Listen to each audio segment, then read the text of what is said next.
No episódio anterior, fizemos uma viagem aos séculos XIX e início do XX, mostrando o permanente confronto entre jornais de resistência e de oposição e os poderosos de plantão. O primeiro jornal brasileiro, Correio Brasiliense, de 1808, por exemplo, foi feito em Londres e era distribuído clandestinamente no Brasil por conta da repressão da corte portuguesa. Ou seja, a imprensa brasileira nasceu no exílio e clandestina. No episódio de hoje você vai conhecer a vida, paixão e obra do Barão de Tararé. Aí bateu uma dúvida danada nos roteiristas dessa série. Se faziam a abertura deste episódio sobre o Barão de Tararé num centro de estudos ou num bar mesmo, para celebrar a vida, paixão e obra do jornalista, humanista e humorista Aparício Torelli. Bar ou centro de estudos ou bar, a solução não poderia ter sido melhor. Pegamos o pessoal do centro de estudos, convidamos apaixonados pela obra do Barão. E foi todo mundo para um bar, para conversar, rir e se emocionar com as muitas histórias que cercam a lenda do Barão de Tararé, nome disfarce usado pelo jornalista Aparício Torelli. Viva o Barão de Tararé!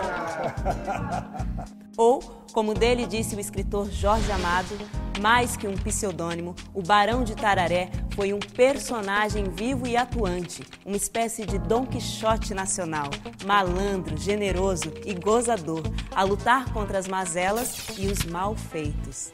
Este é o emblema da casa do Barão de Tararé. Me chamou demais a atenção esse escudo heráldico. Eu olhei, gente, o que tem aí? Então, quando você amplia, realmente, você vai ver que tem frango, tem um burrinho, tem uma meia furada. Tem essa coisa do estrangeiro que ficou rico aqui, né? O Matarazzo que veio com a meia furada, de repente comprou o título de conde. E sabe como nasceu esse baronato? Só podia mesmo vir de uma mente brilhante. Sempre tirando a maior onda com os políticos, o ainda jornalista Aparício Torelli teria sido enviado para a cobertura da batalha que seria travada na cidade de Itararé, na divisa de Paraná e São Paulo, entre as forças de Washington Luiz e Getúlio Vargas em 1930. Na hora H, não houve batalha. As partes fizeram um acordo. Foi a deixa que o Aparício Torelli precisava. Imediatamente se autoproclamou Duque de Tararé e logo se rebaixou a barão como prova de humildade. Barão de uma batalha que não houve. É a cara dele. Estes são os almanhaques do Barão, que foram publicados originalmente em 1949 e 1955. Os almanhaques surgem de uma velha aspiração do Barão e do Guevara desde os anos 20. Né? E quando o Barão, o mandato dele de vereador foi cassado, ele resolve mudar para São Paulo, em 49. E o Guevara vem para São Paulo, vem da Argentina, que ele fazia o Clarim na Argentina, para fazer o primeiro almanhaque.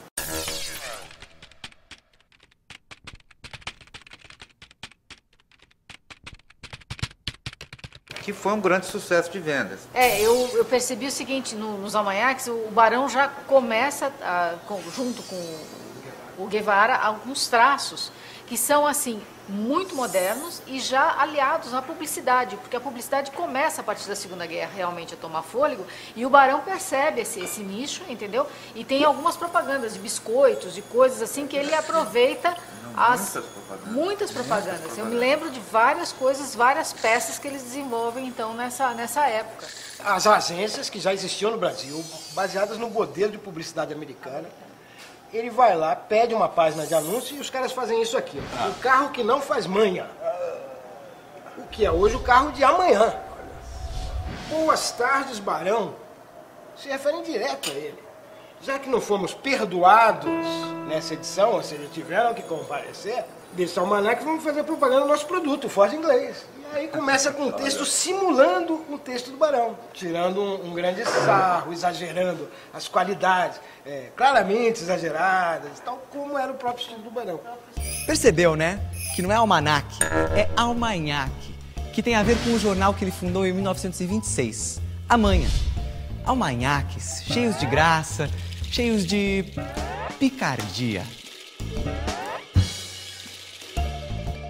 Esse outro jornalista, o Mozart Benedito, de tão apaixonado pelo Barão, acabou virando a cara dele. A paixão eu tenho. E ser parecido com ele eu acho legal para chuva, mas é por acaso. Quando eu descobri que era parecido mesmo com ele, porque eu conheci a história do Barão, essa história da batalha que não houve, para ele virar Barão, quando eu fazia geografia na USP. E depois, quando o Zezinho e o Papi estavam editando esse almanaque, Esse aqui?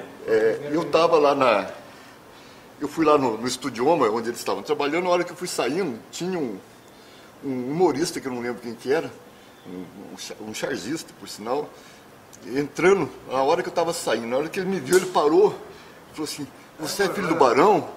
Eu falei, sou, por quê? Ele ficou tão emocionado que eu não tive coragem de desmentir, né? Então,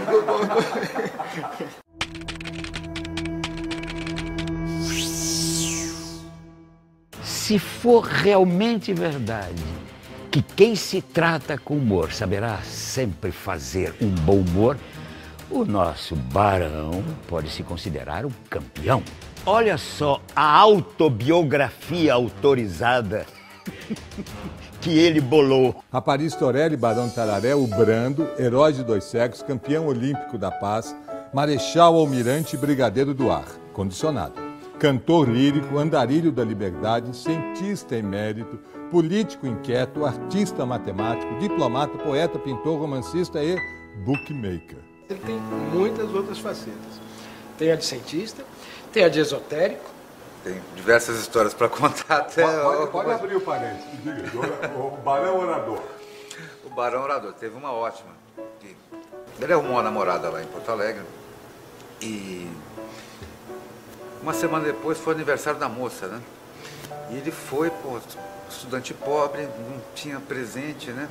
Só que a fama dele já corria de boêmio em Porto Alegre. Quando ele chegou na festa, o pai da moça chamou ele num canto e falou: senhor Aparicio, é o seguinte, eu não quero que o senhor continue se encontrando com minha filha, porque o senhor é um rapaz que não tem um mínimo futuro.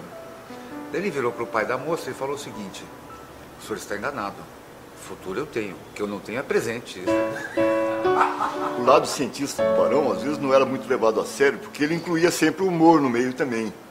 Então, teve uma vez, por exemplo, quando ele fez um baita estudo sobre a febre aftosa, que ele achava que era o grande problema da pecuária no Brasil, que tinha que acabar com a febre aftosa, ele fez uma palestra para um auditório de autoridades, que estava inclusive o Getúlio, que na época era deputado ainda, foi antes da Revolução de 30. Então ele fez aquela explanação grande sobre a febre aftosa, e no final ele falou assim: afinal, quem somos nós? Quem somos nós? E começou: nós somos da pátria, mas só dançando e cantando.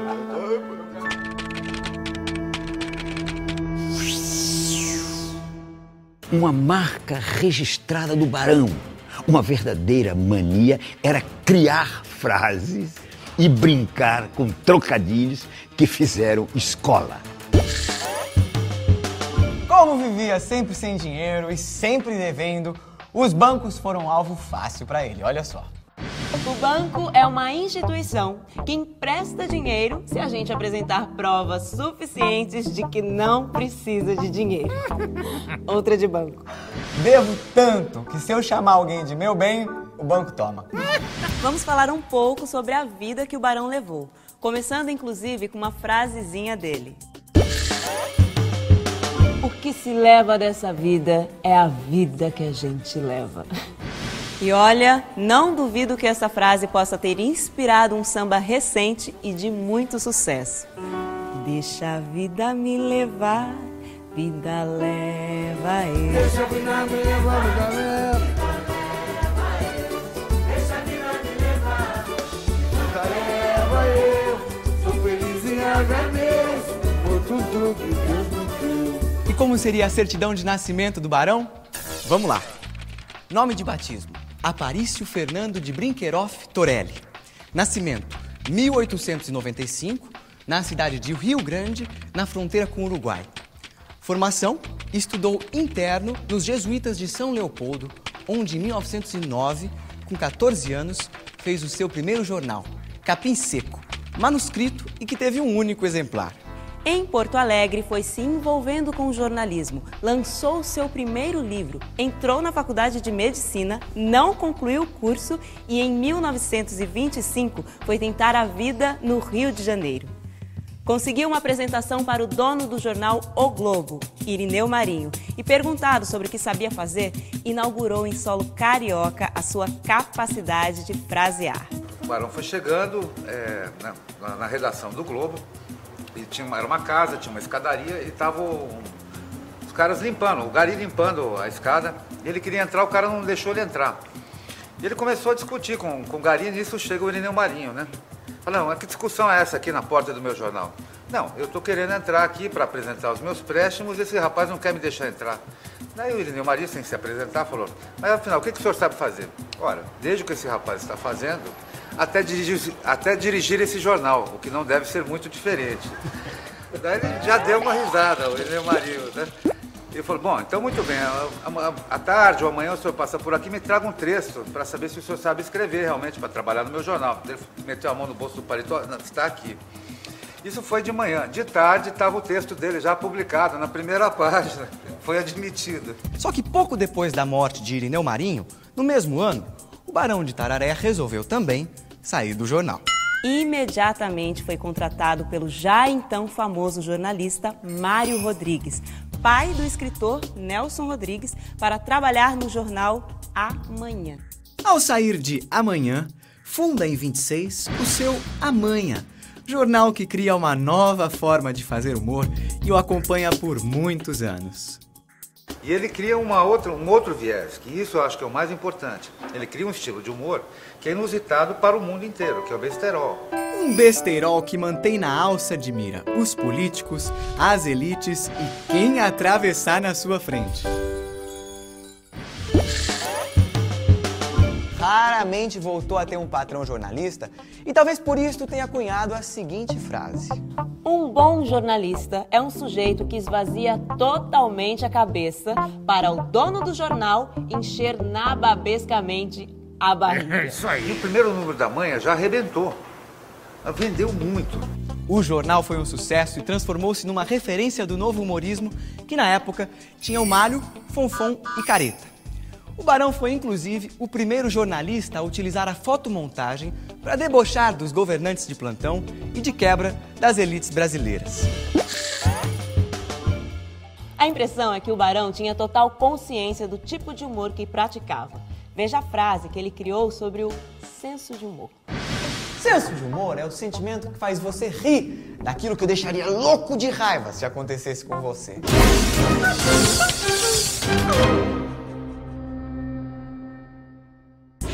A Manhã estava indo super bem como jornal, mas como negócio, dívidas se acumulando. Até que veio outra sacada genial. Entre os anos de 1929 e 30, a Manhã circulou como encarte do jornal Diário da Noite, de Assis Chateaubriand.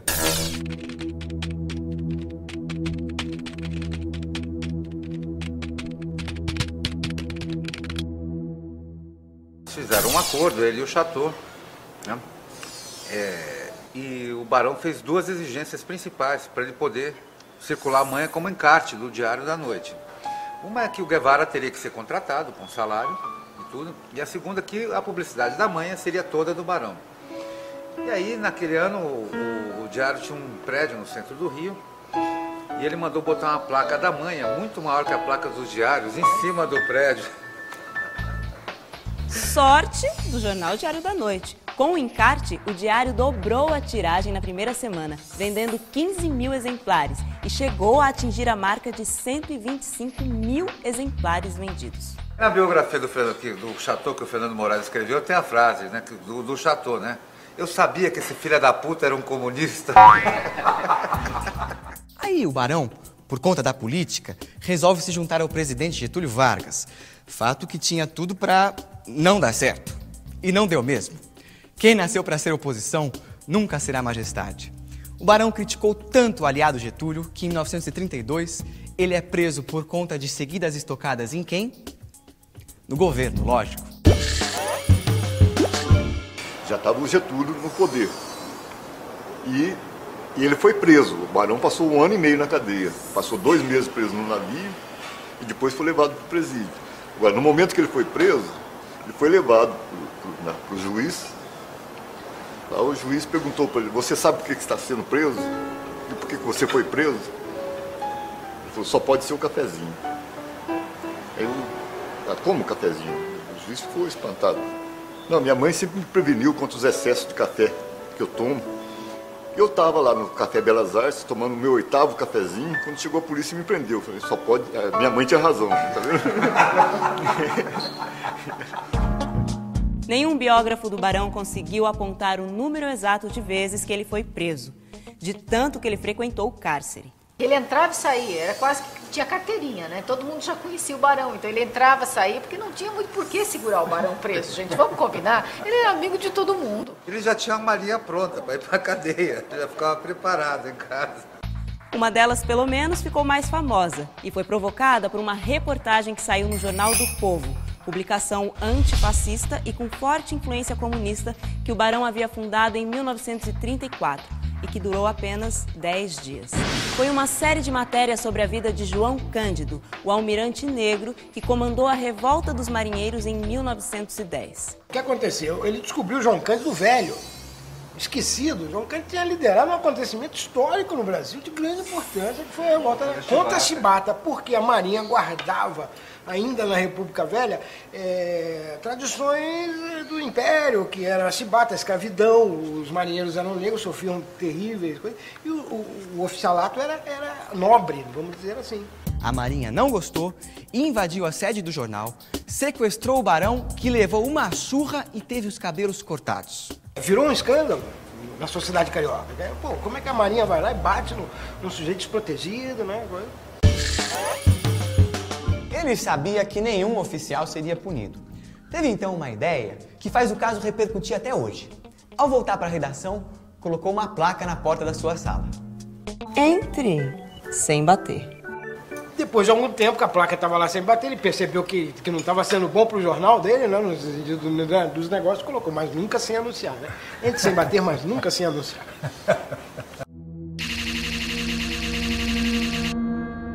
Em 1945, o Barão entrou de cabeça na campanha eleitoral do Partido Comunista, que elegeu 14 deputados federais e um senador.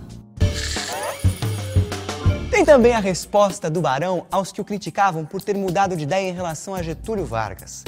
Esta é considerada uma das frases mais geniais do Barão e quem vai dizê-la é o Otton Bastos. Não é triste mudar de ideias. É triste não ter ideias para mudar. Aliás, o todo-poderoso presidente Getúlio Vargas foi vítima da agilidade mental do Barão. Ao se cruzarem nos corredores do Senado, Getúlio, sorrindo, sacou. Até tubarão. No que o Barão revidou de bate-pronto. Tubarão? É o senhor. Eu sou apenas o Barão de Tararé. Tubarão era uma gíria da época para classificar os grandes exploradores do povo. Os integralistas de Plínio Salgado, a turma da extrema-direita, estavam sempre na mira do Barão. Ele disse que um dia quase entrou pro grupo, quando viu um deles gritando Deus, pátria e família. É que ele tinha entendido. Adeus, pátria e família.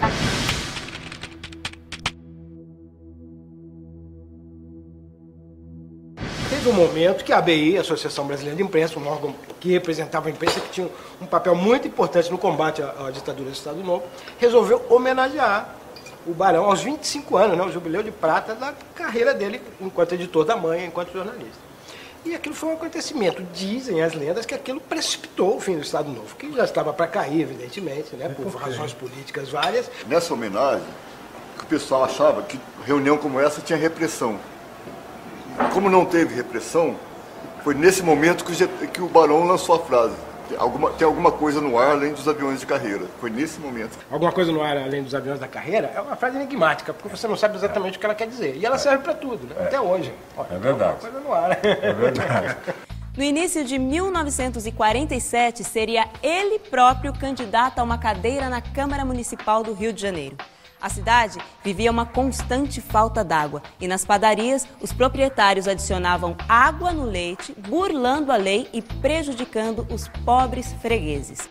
Por isso, decidiu que o seu lema de campanha seria mais leite, mais água e menos água no leite. Então os comunistas tinham prestígio no mundo inteiro e no Brasil, em especial no Rio de Janeiro, eles conseguiram eleger uma grande bancada, né? O Barão fazia parte dessa bancada e o Barão continuava a ser o que ele era, um humorista, mesmo sendo vereador. Muita gente acredita que comunista tem que ser mal-humorado. Então o Barão é uma prova que o cara pode ser comunista e ter bom humor. Quando ele era vereador, segundo o Luiz Carlos Prestes e o Jorge Amado, ele ficava até meio impressionado, porque tinha umas emissoras de rádio que transmitiam os discursos dos vereadores. Quando o Barão ia falar, segundo eles, até as lavadeiras paravam de lavar roupa para ouvir. E eram sempre umas tiradas muito boas. Nesse almanaque que ele fez em 1955, foi quando o Jânio estava despontando com aquele falso moralismo assim do varre, varre, vassourinha.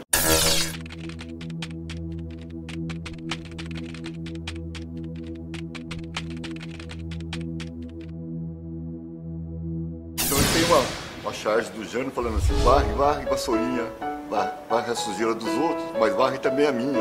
Até nas favelas, o povo deixava de lado as radionovelas para ouvir as sessões da Câmara que eram transmitidas pelo rádio. O registro do PCB foi cancelado em maio de 1947.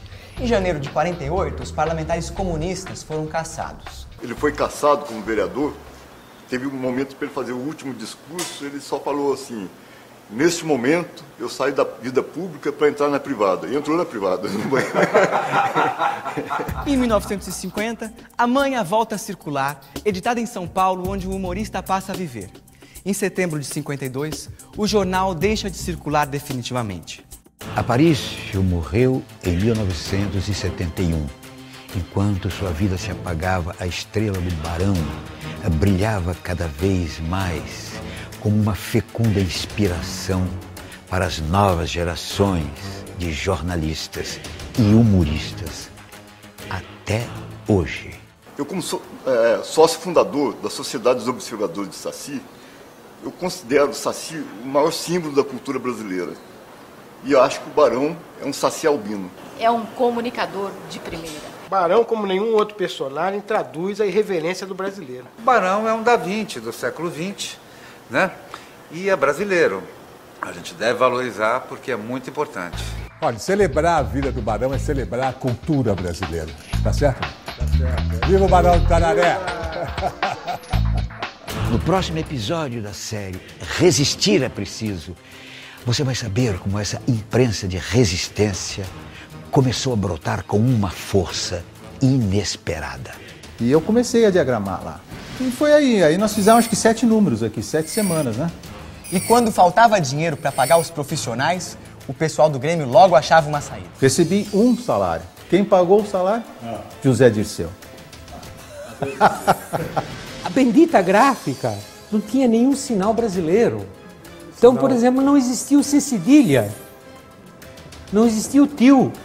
Então, nós vamos ver resolução política do CC do PCB. Então, esse número foi a verdadeira tragédia. Quando eu entreguei isso ao Prestes, eu falei, aceito ser fuzilado.